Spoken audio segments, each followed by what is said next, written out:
Hi, this is Dr. Nichols, and I promised my patients I would show you a model doing the exercise that I've talked to you about that will help reduce or even in fact eliminate sleep apnea or snoring to some important extent, more generically than sleep apnea.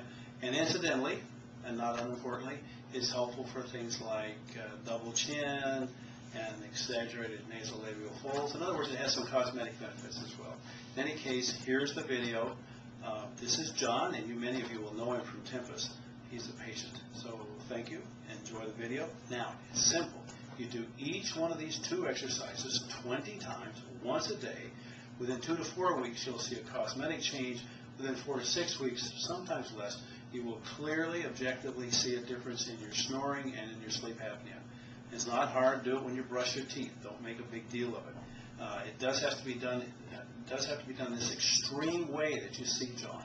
You should experience fatigue along the jawline and especially around the mouth with each of these. It should feel tired when you do it. Once a day, 20 times each. That's all it takes. Thank you. Bye. Go.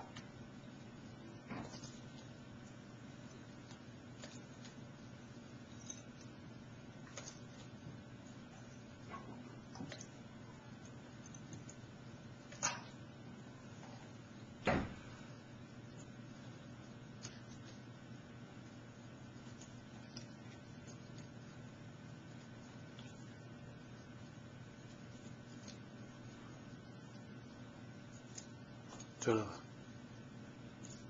There. Okay. Good.